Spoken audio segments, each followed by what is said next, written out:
할렐루야. 사랑하는 대강의 가족 여러분, 오늘 하루도 하나님의 말씀과 동행하는 삶이 되길 소망합니다. 오늘 함께 나눌 하나님의 말씀은 마태복음 5장 17절에서 20절 말씀입니다. 내가 율법이나 선지자를 폐하러 온 줄로 생각하지 말라. 폐하러 온 것이 아니요 완전하게 하려 함이라. 진실로 너희에게 이르노니 천지가 없어지기 전에는 율법의 1.1획도 결코 없어지지 아니하고 다 이루리라. 그러므로 누구든지 이 계명 중에 지극히 작은 것 하나라도 버리고 또 그같이 사람을 가르치는 자는 천국에서 지극히 작다 일컬음을 받을 것이요 누구든지 이를 행하며 가르치는 자는 천국에서 크다 일컬음을 받으리라. 내가 너희에게 이르노니 너희 의가 서기관과 바리새인보다 더 낫지 못하면 결코 천국에 들어가지 못하리라. 아멘.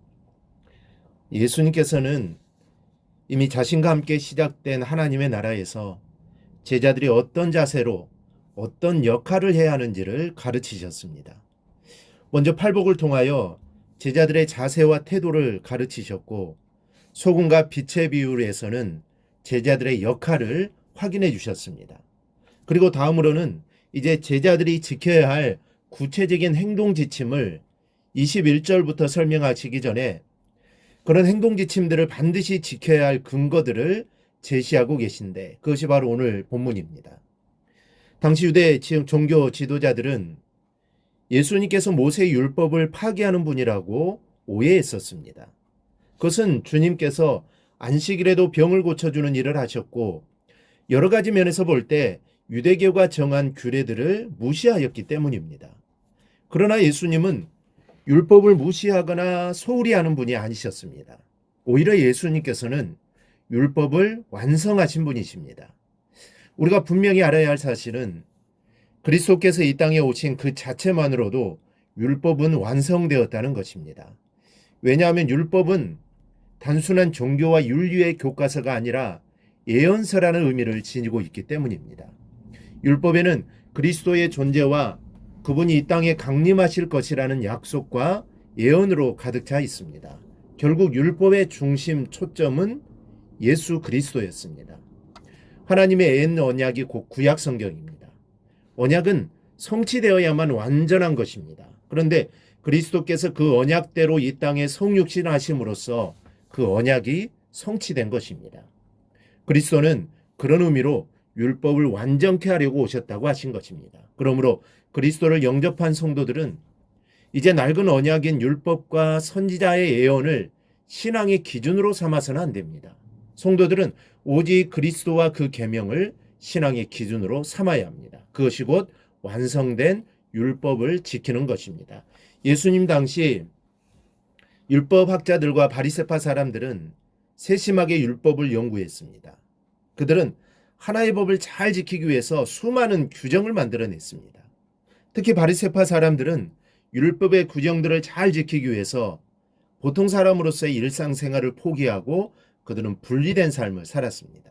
그들은 성경을 포기하지 않기 위해 순교를 택했고 세금뿐 아니라 11조를 거르는 일을 결탄코 하지 않았습니다. 그들은 이 세상 어느 것보다 하나님이 중요하게 될 때 자기들의 삶 역시 의미가 있다는 것을 알고 있었던 사람들입니다. 우리에게는 그들의 그러한 율법에 대해 열정을 비웃을 자격이 없습니다. 예수님의 말씀을 통해 우리는 그들보다 더 성실하게 지킬 것을 요구받고 있지만 이 바리새인들만큼의 열심조차도 오늘날 우리에게는 찾아볼 수 없기 때문입니다. 그렇다면 예수님께서는 오늘날의 우리보다 더 나은 모습을 하고 있는 바리새인과 율법학자들을 책망한 이유가 무엇입니까? 그것은 그들의 율법에 대한 열정이나 집착을 책망하는 것이 아니라 그 주변에 있는 규정들에 지나치게 매달리는 것에 대한 책망입니다. 예컨대 그들은 안식일을 정확하게 지키기 위해서 39가지의 세부 규칙들을 정해 놓았는데 그 세부 규칙이 너무 많아서 그만 그것들의 노예가 되고 말았습니다.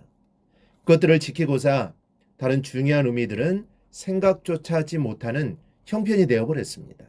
그들은 결국 그 율법을 통해 실현하고자 하는 하나님의 이상과 정신은 잊어버리고 빈 껍데기만을 움켜쥐고 다른 사람들을 자기들이 만든 규정으로 정죄하는 자리까지 갔습니다. 그러나 이 진리는 단순합니다. 하나님께서는 복잡한 법을 우리에게 요구하시지 않습니다. 율법을 통해 사람들에게 제시된 하나님의 정신은 이 세상을 평화의 상태로 만들라는 매우 간단하고 단순한 것입니다. 하나님을 사랑하고 이웃을 사랑하는 삶이면 된다는 게 이게 하나님의 뜻입니다. 그런데 바리새인들은 율법의 조항에만 급급한 나머지 알맹이가 빠진 껍데기만을 움켜쥐고 있었기 때문에 책망을 받은 것입니다.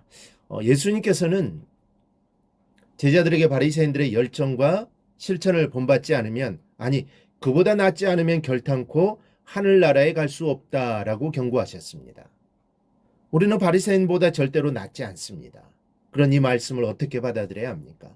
이 산상수훈의 말씀은 좋은 말씀이기는 한데 세상에서 적용하며 살기에는 현실적이지 못했기 때문에 단지 읽고 참고만 하면 되는 교과서점으로 우리는 이해를 합니다. 이게 우리의 현실입니다. 그러나 바리새인과 율법학자들은 율법을 철저하게 지키고 살았습니다. 그런데 오늘 예수님께서는 그들보다 더 나은 실천을 우리에게 요구하고 계십니다. 하나님의 말씀은 우리에게 거룩하고 숭고한 삶을 지속적으로 요구하고 있습니다. 그러나 우리는 성경의 말씀을 가볍게 생각합니다. 머리에는 많은 말씀이 입력되어 있지만 그러나 말씀은 우리의 입술에만 매달 뿐 몸으로 실천하지는 않습니다. 율법을 지키기 위해 필사적으로 노력했던 바리새인과 율법학자들의 삶의 태도에 비교해봐도 우리는 유치원 수준에 머물러 있습니다. 이 철학가 키에르케고르는 우리의 행위 없는 신앙을 이렇게 비판합니다. 기독교인은 만년 학생이다. 그들은 그들의 지식을 기독교 은행에 비축해 두기만 한다. 그러나 이제 더 이상의 지식을 비축할 근거는 없다. 이제 그들의 새로운 은행을 만들어야 한다. 그 은행은 기독교인의 행동을 비축할 은행이어야 한다. 오늘 우리 자신들이 바로 기독교라는 은행의 지식을 비축하고만 있는 사람은 아닌지 돌아봐야 합니다. 그리고 예수님께서 제자들에게 하신 말씀을 두려운 마음으로 들어야 합니다. 그래야 지식으로만 알고 있는 것이 아니라 그 말씀을 실천하며 살아가는 우리 성도들이 되기를 주님의 이름으로 축원합니다. 오늘 묵상한 말씀을 굳게 잡고 삶으로 실천하며 살아내는 대강의 모든 성도들이 되기를 축복합니다.